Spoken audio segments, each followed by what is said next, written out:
자, 오늘은 이 로마서 10장 1절부터 21절 말씀 통해서 내가 종일 내 손을 벌렸노라, 이런 제목으로 같이 우리 말씀 나누도록 하겠습니다. 자, 우리 이제 로마서 9장, 10장, 이제 11장 이렇게 지금 살펴보고 있는데, 여러분 로마서 9장부터 11장 말씀은 이제 대체적으로 어떤 내용이냐면 이스라엘의 불신에 관한 내용들을 이제 다루고 있는 장들입니다. 특별히 9장은 우리가 저번 주에도 살펴보았지만은 이스라엘한테는 양자됨도 있고 영광도 있고 언약들도 있고 율법을 세운 것도 있고 예배도 있고 약속들이 있었던 귀한 민족이었죠. 그 아브라함, 이삭, 야곱, 그 위대한 조상들이 그들의 조상이었고 예수님도 육신으로 말하면 그들에게서 나오신 분이에요. 그 얼마나 귀한 지위와 위치에 있던 사람이 그런 백성이었습니까? 그런데 끝에 가서 예수님을 배척했어요. 예수님을 배척하고 예수님을 십자가로 내몰았죠. 그 사도 바울의 결론이 뭐냐면 이스라엘이라고 해서 다 이스라엘이 아니다, 이런 얘기를 하는 거예요. 이방인이라고 해도 예수님을 믿으면 이스라엘이 될 수 있다. 그러면 기존 이스라엘 백성들은 항의할 수 있잖아요. 어떻게 그럴 수가 있느냐? 자기 백성을 놔두고 어떻게 이방인들을 선택할 수 있느냐? 그러나 사도 바울의 결론은 무엇이냐면 토기장이가 자기 그릇, 이 진흙 한 덩이를 가지고 자기 원하는 그릇을 만들 수 있다, 이겁니다. 하나님께서 이방인을 이스라엘로 삼으시는 그 선택하시는 하나님의 뜻은 어떤 사람이라도 항의할 수 없다는 것이죠. 하나님의 주권적인 선택이라고 선언을 한 것이죠. 그 다음에 이제 10장 오늘 넘어와 가지고, 이 10장은 어떤 내용이냐면 대체적으로 이스라엘은 하나님의 의를 모르고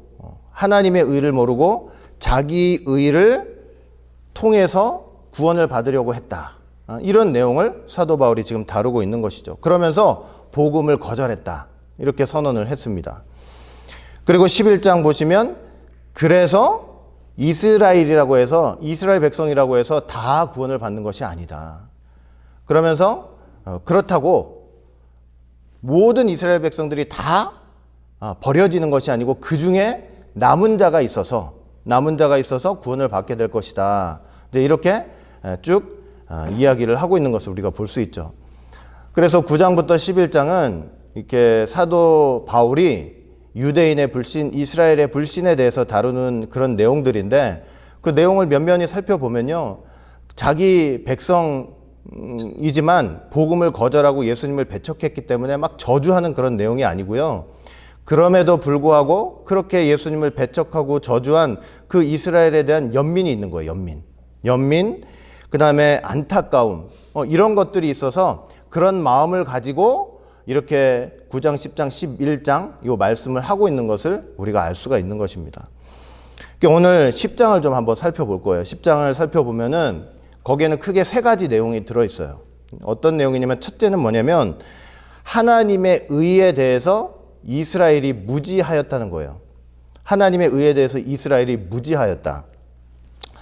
여러분, 바울의 마음에 아주 간절한 소망이 있었어요. 아주 마음에 간절히 원하는 바가 있었습니다. 여러분들 다 읽어보셨으니까 이제 기억이 나실 거예요. 그 소원이 뭐였냐면 자기 백성, 자기 동족 이스라엘이 구원을 받는 거였어요. 그게 가장 큰 소원이에요. 사도 바울은 비록 예수님을 만나가지고 그 예수님 앞에 굴복당하고 회개를 해가지고 이방인의 사도로 세워져서 이렇게 복음을 전파하면서 사도의 활동을 하였지만, 실질적으로 사도 바울도 사실은 민족적인 정체성을 따지면 유대인이었잖아요. 유대인이었기 때문에 자기 동족, 자기 백성, 내 형제에 대한 안타까움이 분명히 있었던 거예요. 여러분, 우리 가족 중에서 나는 예수를 믿어가지고 구원을 받는 그런 놀라운 은혜를 받았는데 누가 예수 믿지 않았다고 생각해 보세요. 누가 예수 믿지 않는 그런 형제 가족들이 있다고 한번 생각을 해보세요. 그러면 그것처럼 안타깝고 마음이 서글픈 게 어디 있겠습니까? 얼마나 하나님 앞에 기도하겠어요. 제발 내 사랑하는 내 형제, 자매, 이웃 제발 구원받게 해달라고 간절히 기도하게 되지 않겠습니까? 그와 마찬가지로 사도 바울도 자기 동족 이스라엘에 대한 그런 안타까운 마음이 분명히 이제 있었던 것입니다. 그게 소원이다. 이스라엘 백성들이 좀 구원받았으면 좋겠다. 근데 이스라엘은요, 사도 바울의 언급에 따르면 하나님에 대한 열심은 있었대요. 하나님에 대한 열심이 있었대요. 그 무슨 말이냐면은 여러 가지 의식들을 지키고 예법들을 지키고 성전을 섬기는 그러한 일들에 있어서 보면요, 뭐 타의 추종을 불허할 정도로 열심을 다해서 했다는 소리예요.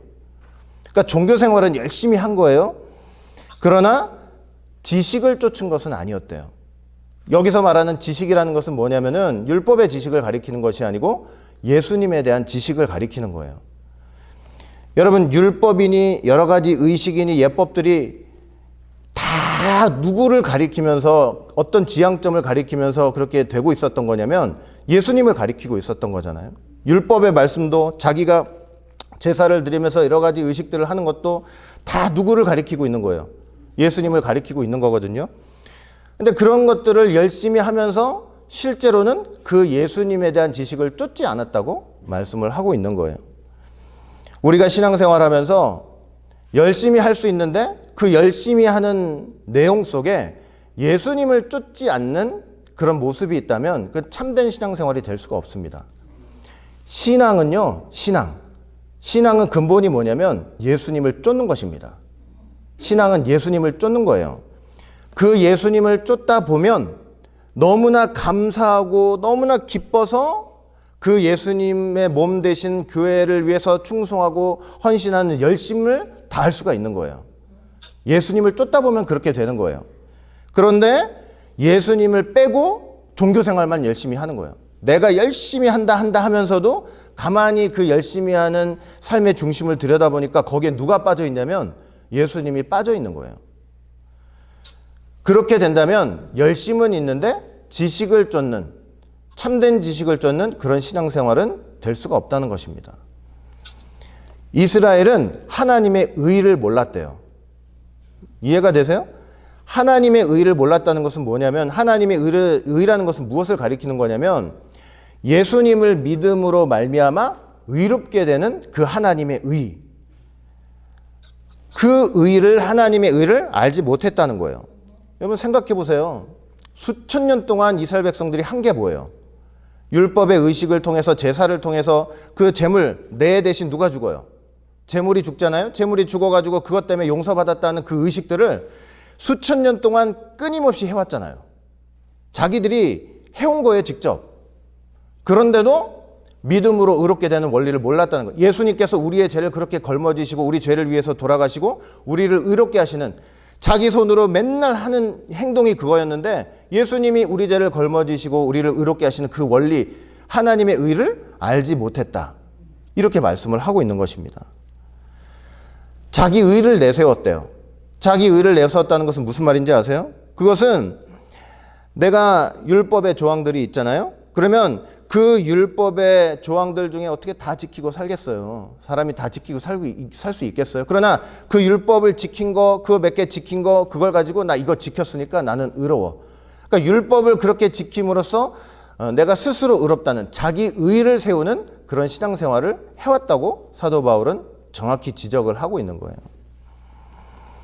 그러니까 당연히 뭐냐면 예수님을 통한 대속의 의는 거절을 한 것입니다. 거절을 한 거예요. 자기 손으로 맨날 그 원리에 따라 제사를 드려놓고 실제로 예수님이 그 참된 제물, 영원한 제물이 오셔가지고 우리 죄를 위해서 우리 대신 돌아가신 그 하나님의 의를 전혀 모르고 있는 거예요. 맨날 하면서도. 우리가 신앙생활을 맨날 하고 있는데도 이 속에 예수님이 안 계시면 이렇게 되는 거예요. 바울은 유대인들에게 단호하게 선언을 했습니다. 그리스도는 모든 율법의 마침이 되셨다. 이걸 얘기 안 하면 안 되는 거예요. 율법, 아직도 여전히 율법 안에 있으니까. 율법의 마침이 됐다는 것은 뭐냐면 이제 예수님께서 오셨기 때문에 율법은 그 사명을 다한 거라는 거예요. 율법을 통해서 구원받는 그 시대는 이미 다 지나갔다는 것입니다. 이제부터는 예수님께서 오신 후로부터는 그 예수님을 믿어서 의롭게 되는 그런 새로운 시대 속에 살게 됐다는 것을 말씀을 하고 있는 거예요. 그러니 이스라엘이 구원받기 위해서는 자기 동족 얼마나 안타깝습니까? 자기 백성이 다 멸망의 길을 가고 있는데 왜 예수님 뻥 찼거든요. 축구공 다치 뻥 차버렸거든요. 그 안타까워가지고 너희들이 정말로 예수님 앞으로 나와야 된다. 나와야 된다. 나와야만 구원의 길이 있다. 애타는 마음으로 지금 사도 바울이 나한테 간절한 소원이 있는데 이스라엘이 구원받는 거야. 이렇게 얘기를 하고 있었던 것입니다. 그 다음에 두 번째는 이 10장을 통해서 사도 바울이 이야기하는 것은 이제 의에 이르는 길에 대해서 설명을 하고 있어요. 바울은 자기 동족 이스라엘 백성들이 이제 구원을 받기 원하는 간절한 이제 소망을 갖고 있잖아요. 간절한 소망을 갖고 있는 가운데서 자, 지금까지도 많은 얘기를 했지만 다시 한번 어떻게 하면 의에 이룰 수 있는지에 대해서 다시 한번 설명을 합니다. 먼저 모세 얘기를 꺼내요. 모세는 율법을 잘 지키면 의롭게 된다고 말했다. 먼저 이 얘기를 꺼내요. 이게 맞는 말이잖아요, 사실은. 그러니까 모세가 하는 말은 이거예요. 율법을 지키면 의롭게 되고 생명을 얻는다. 이게 어떤 의미냐면 율법의 모든 것을, 자, 율법의 뭐요? 모든 것을. 그러니까 10가지 율법이 있으면은 1개, 2개, 3개 지킨다고 되는 거예요. 10가지를 다 지켜야 되죠.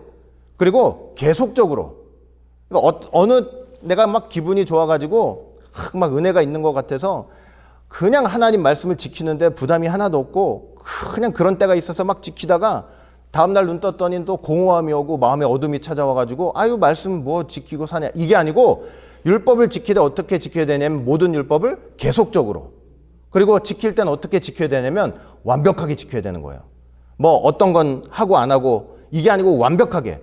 그러니까 모세가 율법을 지키라는 말 속에는요, 모든 율법을 계속적으로 그리고 완전하게 지킬 때라는 전제가 있는 거예요. 그렇게 지키면 사람이 어떻게 할 수 있대요? 의에 이를 수가 있다는 거예요. 그럼 모세의 말씀은 틀린 말씀이에요? 맞는 말씀이에요? 분명히 맞는 말씀이에요. 모세가 말한 것은요, 진리예요, 진리. 근데 문제는 뭐예요? 문제는 세상 어떤 사람도 모세의 얘기처럼 모든 율법을 계속적으로 그리고 완벽하게 완전하게 지킬 수가 없다는 것이 문제입니다. 그게 문제잖아요. 그러면은 사람들이 이렇게 반문할 수 있잖아요. 아니, 사람들이 지킬 수도 없는 말씀을 왜 주셨냐? 이럴 수 있겠어요, 없겠어요? 아니, 지킬 수도 없는 말씀을 주셔가지고 사람들을 왜 괴롭게 하느냐? 이럴 수 있잖아요. 근데 하나님께서 왜 지킬 수도 없는 말씀을 이렇게 주신 거예요? 타락한 사람들한테. 왜 주신 거예요? 두 가지 이유가 있어요. 첫째는 뭐냐면, 첫째는 하나님 말씀의 표준이 무엇이냐를 보여주는 거예요. 하나님의 공의가 무엇이냐? 하나님이 선이 무엇이냐? 이걸 보여주는 거예요. 쉽게 얘기를 하면은 선은 무엇이고 악은 무엇인지를 하나님께서 이 말씀을 통해서 나타내 보여주시는 거예요. 그리고 두 번째는 뭐냐면, 지킬 수도 없는 말씀 왜 주시느냐? 두 번째 목적은요, 그 하나님의 표준에 나는 다다를 수 없다는 걸 깨달으라고 주시는 거예요. 타락한 본성과 죄성을 가지고는 도무지 하나님이 원하시는 그 기준을 완벽하게 도달할 수가 없어요. 그렇게 깨닫는다는 건 뭐냐면 내 안에 타락한 본성과 연약성을 깨닫는 거예요. 하나님 안에서 나는 연약하구나. 나는 다 하나님의 말씀을 지킬 수 없이 다 지키면서 살 수가 없는 나약한 인간이구나. 그걸 깨닫고 절망해서 지옥에 빠지라는 게 아니고 그걸 깨닫고 누구 앞으로 나아가도록 하시는 거예요. 예수님 앞으로 나갈 수 있도록 그렇게 해주시는, 그러려고 이런 귀한 말씀들을 주시는 거예요. 그래서 주신 말씀이에요. 그런데 이스라엘 백성은요, 그 말씀을 받아가지고 어떻게 하느냐? 끝까지 내가 스스로 그 율법의 말씀을 지켜보겠다고, 그 율법을 통해서 의롭게 될 수 있겠다고 생각하면서 그렇게 생활을 하고 있었던 것입니다. 근데 여러분, 사실은요, 이스라엘 백성들은 솔직히 말해서 스스로를 속이면서 살아온 거예요. 자기들이 더 잘 알지 않겠어요? 제가 이 단에서 뭐라고 얘기하는 거 이걸 떠나서 스스로 알지 않겠냐고요. 스스로도 하나님의 말씀이 10개 있는데 그 10개를 다 지키지 못하면서 사는 자기 자신을 누가 잘 알까요? 자기가 제일 잘 알겠죠. 그러니까 이스라엘 백성들은 스스로 자기를 속이면서 살아온 거예요. 율법을 다 지키지도 못하면서 나는 선민이고 의롭다. 그러니까 거기에 외식이 있는 거예요. 외식. 가증한 게 있는 거고. 율법 몇 개 지켜놓고 율법 몇 개 지키고 이제 이렇게 하면서 요거 지킨 것 때문에, 율법 한두 개 지킨 것 때문에 나 이 말씀을 지켰어. 이러면서 스스로를 의롭게 생각하고 있는 거예요. 그 얼마나 가증한 거예요, 사실은. 진짜 율법을 지켜서 의롭게 되려면 아까 어떻게 해야 된다고 그랬어요? 모든 율법이야. 모든 율법을. 그 원로 목사님이 항상 하시던 말씀이 있잖아요. 바위도 바다에 가라앉고 모래도 가라앉는 거예요. 죄는 크나 작으나 다 죄인 거예요. 그러니까 여러분 스스로 아무리 나 율법 좀 지킨다고 해도 결국은 지키지 못하는 게 있기 때문에 자기 죄인인 거 분명히 안단 말이에요. 그런데도 선민이라고 하니까, 남들이 선민이라고 하니까, 하나님 백성이라고 하니까, 혈통적으로 아브라함의 피를 받았으니까 나는 의인이다. 율법 몇 개 지켜가면서 얼마나 가증한, 자기를 속이면서 그렇게 신앙생활을 해왔던 것입니다. 그러니까 이런 모습들이 사실은 우리한테도 있을 수 있는 거예요. 우리한테도. 그러니까 예수님을 발견하지 않고 예수님을 쫓지 않는 신앙생활들은요, 결국은 이렇게 가게 돼 있어요. 나 조금 선한 일 하고 나서 나 의롭지 않느냐, 이런 생각이 나도 모르게 든다니까요. 거기 예수님이 있어요, 없어요? 없어요. 여기는 없어요. 그런데 바울이 얘기합니다. 예수님을 통해서 예수님을 믿음으로 말미암아 의롭게 되는 진리는 그렇지 않다는 거예요. 모든 율법을 계속적으로 완벽하게 지켜야 한다고 말하지 않는다는 거예요. 오히려 자기 힘으로는 그 율법을 다 지킬 수 없다고 얘기한다는 거예요. 이게 맞는 얘기잖아요. 일단 무엇보다 사도 바울이 제일 먼저 얘기한 건 이 진리는, 얘들아, 이 진리는 멀리 있지 않다 이거예요. 멀리 있지 않다. 사람이 도무지 다다를 수 없는 곳에 있는 것이 아니다. 그래서 이 진리를 찾겠다고, 예수님을 통해서 믿음으로 의롭게 되는 이 진리를 찾겠다고 너 하늘에 올라갈 필요도 없어. 왜? 옛날에 보면은 도 닦겠다고 그 유명한 도사 찾는다고 이산저산 막 올라다니면서 이런 사람들 있잖아요. 이제 그렇게 하듯이 이 진리를 찾겠다고 하늘에 올라갈 필요도 없어. 그리고 혹시 죽은 자의 세계는 있지 않을까? 그래서 음부에 찾아갈 필요도 없다는 거예요. 바울은 분명히 말씀해요. 이 진리는 너희들에게 너무나 가까이 있어서 너희 입에 있고 너희 마음에 있다, 이렇게 말씀을 하고 있어요. 무슨 말이냐? 우리가 지금 전하는 복음 속에 이 귀한 진리가 있다는 것을 말씀을 하고 있는 것입니다. 여러분, 나행 고행해 가면서 하늘에라도 가서 지옥에라도 가가지고 그 진리를 찾아야 되냐? 믿음으로 의롭게 되는 그 진리를 찾아야 되냐? 그럴 필요 없다는 거예요. 여러분, 종교개혁자 루터 아시잖아요. 루터가 그래도 신앙의 양심이 있었던 사람인 것 같아요. 믿는다고 하지만요, 자기 죄성 때문에 너무 괴로운 거예요. 너무 괴로워요. 너무. 그래가지고 제가 어디를 보니까 루터는 하나님 앞에 회개한다고 어떻게 했냐면은 자기 인생 전체를 다 점검하는 거예요. 그래가지고 기억을 쥐어짜가지고 내가 어릴 때부터 무슨 죄를 졌는지 다 일일이 체크를 하는 거예요. 일일이.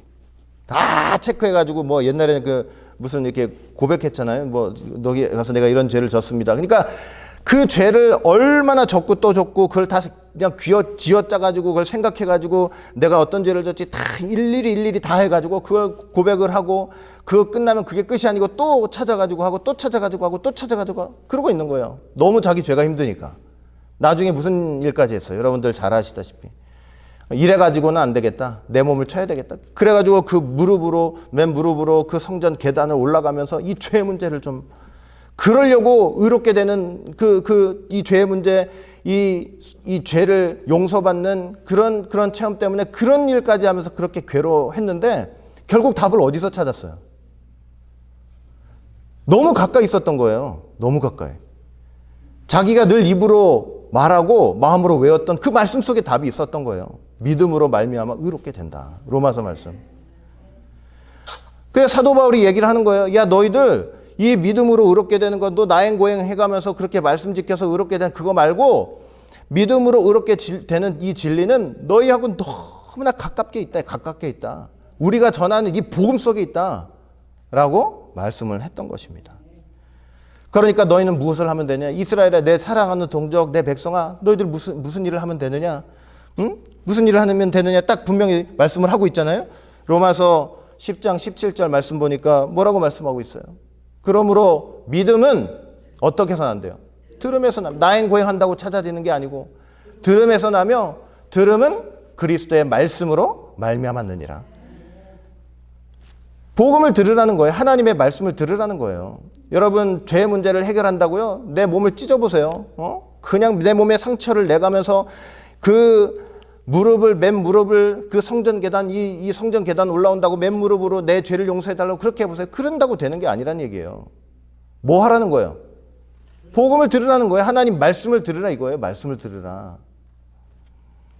로마서 10장 9절 말씀 보니까 만일 내 입으로 예수를 주로 시인하며 또 하나님께서 그를 죽은 자 가운데서 살리신 것을 내 마음에 믿으면 구원을 얻으리라 말씀하고 있어요.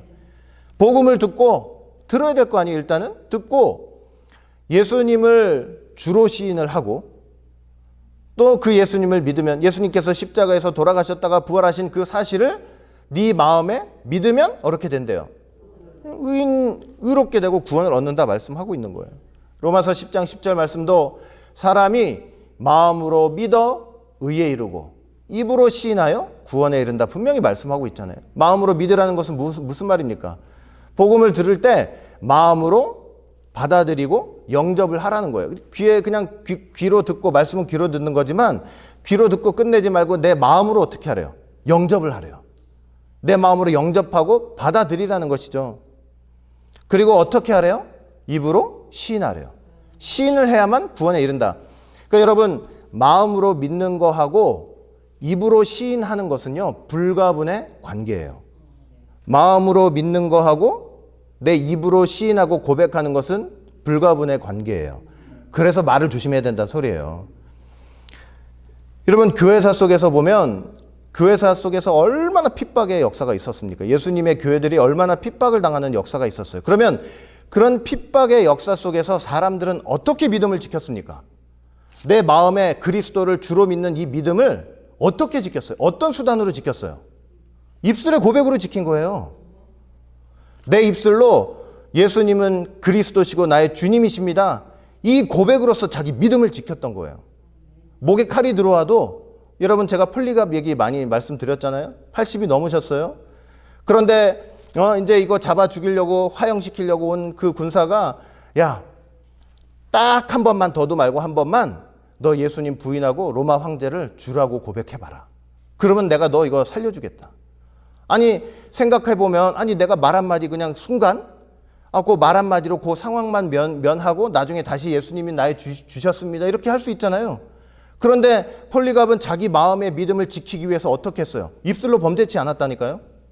순간이라도 예수님은 나의 주가 아닙니다. 이런 얘기 하지 않았어요. 끝까지 어떻게 해요? 내가 86년을 살아오는 동안 예수님은 단 한 번도 나에게 섭섭하게 하신 일이 없다. 내가 이 마지막에 인생 마지막에 이제 곧 하나님 앞에 서야 될 텐데 내가 왜 내 입술로 예수님을 섭섭하게 하는 말을 하겠느냐. 그러면서 자기 입술을 꽉 지킨 거예요. 예수님만이 나의 구주시라고. 그래 여러분 말 한마디 있죠. 내 입에서 나오는 그 말 한마디, 그 허무한 말 한마디 있죠. 아무것도 아닌 것 같지만 그 말 한마디를 가지고 믿음을 지키는 거예요. 함부로 하나님 원망하고 예수님이 나에게 해준 게 뭐냐고 그러고 교회 안 나오겠다고 막 함부로 얘기하는 게 얼마나 무서운 일인지 모릅니다. 내 입을 잘 지켜야 돼요. 그래서 입을 잘 지켜야 돼요. 바울은요 복음을 듣고 마음으로 영접해가지고 입술로 너 시인하면 돼. 그러면 어떻게 된대요? 의롭게 된다. 자기 동족, 자기 형제, 이스라엘 유대인들에게 다시 한번 의롭게 되는 길이 무엇인지를 정확히 제시를 해준 것입니다. 이게 멀어요? 힘들어요? 아니에요. 그들이 나행고행해가지고 의롭게 되는 그 길보다 너무나 쉽고 간단한 길이에요. 성령이 역사만 해주시면. 세 번째, 자, 로마서 10장 보면 또 어떤 말씀이 있냐면 그런데 복음을 거절을 했어요. 이스라엘이. 복음을 거절했어요. 이스라엘 백성들은 믿음으로 의롭게 되는 진리, 그 이제 복음이잖아요. 그 복음을 거절했습니다. 그 로마서 10장 보면 뭐라고 돼 있어요? 저희가 다 복음을 순종치 아니하였다. 복음을 순종치 아니하였다. 이사야 선지자가 말씀한 그대로예요. 이사야 선지자가 어떤 예언을 했습니까? 이사야 53장 1절 보니까 우리의 전한 바를 도대체 누가 믿었느냐. 이 말씀 그대로 된 거예요. 믿지 않았어요. 바울은 이스라엘 백성들이 보세요. 이스라엘 백성들이 나중에 하나님 앞에서 나는 그 복음을 들어본 적이 없는데요. 이렇게 핑계할 수가 없대요. 왜 그렇습니까? 복음이 이미 온 땅에 퍼졌고 땅끝까지 이르렀기 때문이라는 거예요. 예수님의 제자들의 그 순교적인 사역을 통해서 복음이 말 그대로 유대와 사마리아와 땅끝까지 퍼지고 있었잖아요. 그런데 나중에 나는 그런 복음을 들어본 적이 없는데요, 듣지 못해봤는데요, 이렇게 핑계할 수가 없다는 거예요. 핑계할 수가 없다. 여러분, 들었지만 뭐하고 있었기 때문에 안 들린 거예요. 뭐하고 있었기 때문에 듣지 않은 것처럼 느껴지는 거예요. 들으면서도 내가 귀를 막고 있으니까 귀를 탁 막고 있으니까 못 들은 것처럼 느껴지는 거예요. 저와 여러분들도요, 나중에 하나님 앞에서 나 못 들었다가 핑계할 수 없어요. 왜 그런지 아세요? 여러분들 지금 다 듣고 있기 때문이에요. 다 듣고 있는데 왜 그걸 못 들은 것처럼 생각이 되느냐? 다 듣는 순간에도 귀를 막고 있기 때문에 못 들었다고 생각하는 거예요. 그러나 사도 바울은요, 못 들었다고 핑계할 수가 없대요. 이미 다 복음이 퍼졌기 때문에. 그리고 이스라엘이 나중에 우리가 알지 못했다, 깨닫지 못했다, 그 원리에 대해서 알지 못하고 깨닫지 못했다, 이런 핑계도 될 수가 없대요. 복음 속에 나타난 하나님의 의, 몰랐다고 깨닫지 못했다고 얘기할 수도 없대요. 믿음으로 의롭게 되는 원리, 예수님을 믿어서 의롭게 되는 그 원리, 그거를 우리는 몰랐다, 깨달지 못했다, 이렇게 얘기할 수도 없대요. 왜냐하면 이미 성경 속에 분명히 계시가 되어 있기 때문이에요. 자기들이 늘 읽고 늘 손으로 행하고 모든 하던 일들에 다 이미 계시가 되어 있기 때문이라는 거예요. 아브라함도 보세요. 아브라함 자기들이 얼마나 자랑합니까? 믿음의 조상, 자기들의 조상이라고 얼마나 자랑해요. 우리가 아브라함의 아들이라고 막 자랑을 했잖아요. 그런데 실제로 그 아브라함이 어떻게 의롭게 됐어요? 창세기 15장 6절 보니까 하나님께서 언약을 하시고 말씀을 하시는데 그 말씀을 믿음으로 하나님께서 그것을 그의 의로 여겨주셨다. 이 진짜 아무리 보수적인 그 유대인들이라고 해도 적어도 모세오경은 읽잖아요. 그러면은 아브라함이 어떻게 의롭게 됐는지 분명히 알 거 아닙니까? 그리고 아까도 말씀드렸죠. 자기들이 제사법, 의식법 여러 가지를 하는 데 있어서 믿음으로 의롭게 되는 원리, 내가 뭘 하지 않았는데, 내가 죄를 졌는데 내 죄를 내 대신 제물들이 다 감당하고 나는 용서받는 그 원리를 자기들이 수천 년 동안 제사를 지내면서 해왔잖아요. 그리고 믿지 못하는 자기들은 버려지고, 또 이방인들은 오히려 선택된 것에 대해서도 몰랐다고 깨닫지 못했다고 얘기할 수 없는 거예요. 왜냐하면 성경에서 이미 얘기하고 있기 때문에. 아까 여러분 읽으셨죠? 로마서 11장 19절 모세가 뭐라고 얘기했대요? 내가 내 백성 아닌 자로서 너희를 시기나게 하며 미련한 백성으로서 너희를 노엽게 하리라. 그 다음에 이사야 선지자도 얘기했다는 거예요. 뭐라고요? 내가 구하지 아니하는 자들에게 찾은 바 되고 내가 문의하지 아니하는 자들에게 나타나노라. 그러니까 벌써 성경에 택한 백성이라고 우쭐우쭐 대지만 너희들은 버려지고 믿는 이방인들이 선택될 것도 다 성경에 이미 기록되어 있다는 것입니다. 그러면서 너희들은 그때 가서 절대로 핑계할 게 없을 거야. 다 들었고 못 깨달았다고 하지만 너희들이 하는 모든 일 속에 하나님이 이미 다 계시를 해놨어. 그러니까 너희들은 핑계할 수 없다. 이렇게 말씀을 하고 있는 거예요. 그러면서 참 안타까운 마음으로 이런 얘기를 하면서 결론적으로 무슨 얘기를 하느냐? 야, 하나님이 순종치 아니하고 배역하는 너희들을 위해서 자기 백성에게 하나님께서 종일 하나님이 자기 손을 벌려놓으라. 그래도 뭐예요? 그래도 내 백성이니까 사랑하셔가지고 어떻게 하신다는 소리예요. 끝까지 손을 벌리면서 그 손을 붙잡아 주시기를 기다리시면서 그렇게 하고 있다는 거예요. 지금도 그렇게 하고 있다는 거예요. 그러니까 자기 백성에 대한 사랑 얼마나 깊습니까? 예수님도 이 땅에 오셔가지고 사실은 그렇잖아요. 예수님께서 이 땅에 와서 1차적으로 누구를 구원하시려고 했던 거예요? 자기 백성이에요. 내 떡을 취해가지고 내 자녀들의 떡을 취해서 걔한테 이게 던져주는 게 마땅치 아니하다. 자기 백성을 사랑하시는 마음이 큰 거예요. 그 뭐냐면 끝까지 자기 백성을 사랑하시고 그걸 붙잡아 주시고 끌어주시려고 하는 그 안타까운 마음이 하나님께 있어요, 없어요? 있는 거예요. 우리가 그 하나님의 마음을, 그 하나님의 모습을 믿음으로 좀 볼 줄 알아야 돼요. 이스라엘 백성들한테만 그러시는구나. 그게 아니고 오늘 우리를 향해서 끝까지 내가 종일 내 손을 너희에게 벌렸노라. 이 하나님의 말씀, 이 하나님의 모습, 이것을 우리가 믿음으로 볼 수 있어야 된다는 소리예요. 믿음으로 그 손을 꼭 붙잡으시길 바라겠습니다. 하나님께서 손을 벌리시는 거 말씀으로 찾아가시는 거예요. 다른 게 있어요? 하나님이 영으로 찾아오셔서 여러분들 손잡아 주시는 게 아니고 말씀으로 찾아가시는 거예요. 여러분들이나 저나 어떻든 나가가지고 무슨 짓을 하고 무슨 막말을 하고 무슨 망할 행동을 한다 할지라도 하나님께서는 마지막 순간이 되시기 전까지는 어떻게 하시는 거예요? 끝까지 그 손을 벌려주시는 거예요. 말씀으로 찾아가시는 거예요. 그래서 붙잡아 주시기를 원하시는 거예요. 그 손을 외면치 말라 이거예요. 그러면서 로마서 11장 오늘 이게 마지막 말씀이고 내 손을 쫄 벌렸노라 하시면서 그리고 나서 10장이 정리되고 11장 가가지고 뭐냐? 이스라엘 백성들이 다 망하지는 않을 거다. 그 중에 누가 구원받는다? 남은 자가 있어, 남은 자가. 그래 여러분 이게 안타까운 마음속에서 이런 하나님의 놀라운 계시와 말씀을 깨달아가지고 그래도 남은 자가 있을 거다. 내가 종일 손을 벌렸는데 그 손 붙잡는 사람들이 있을 거다 이거예요.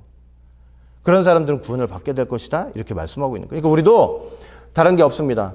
우리도 다 예수 믿는 사람들이잖아요. 그러나 우리 신앙생활 가운데 항상 뭐가 있어야 되냐면 내가 여러분들이 교회 나와가지고 신앙생활 하는데 이 교회 나오는 거, 뭐 하는 거, 이게 다 뭐냐면 이 가장 가운데 누가 계셔야 되는 거예요? 예수님이 계셔야 돼요. 목사가 나오라고 사정사정해서 교회 나오는 게 아니고요. 예수님을 너무 사랑해서 나와야 되는 거예요. 이해가 되세요? 이게 예수 없이 신앙생활 하는 거하고 예수님이 있고 신앙생활 하는 거의 차이예요. 예수님을 사랑해서 교회 나오셔야만 그게 진짜 신앙생활이 되는 거예요. 신앙은 뭐라고요? 다시 한번 말씀드립니다. 신앙은 예수님을 쫓는 거예요. 예수님을 쫓다 보면 교회를 사랑하게 돼 있는 거예요. 하나님의 뜻을 위해서 내가 뭐라도 하나도 해볼까? 결심하게 돼 있는 거예요. 하나님의 교회를 확장하고 번성케 하기 위해서 내가 이런 일을 해봐야 되겠다고 마음에 각오할 수 있게 되는 거예요. 다 그 중심에 뭐가 있어야 되느냐? 예수님을 사랑하는 게 있어야 돼요. 신앙은 예수님을 쫓는 것입니다. 예수님을 쫓는 거예요. 종일 우리를 향해서 손을 벌리고 계신 그 예수님을 바라보면서 믿음으로 말씀으로 승리하면서 살아가시는 여러분들 모두가 되시기를 주의 이름으로 간절히 축원드리겠습니다. 기도합니다.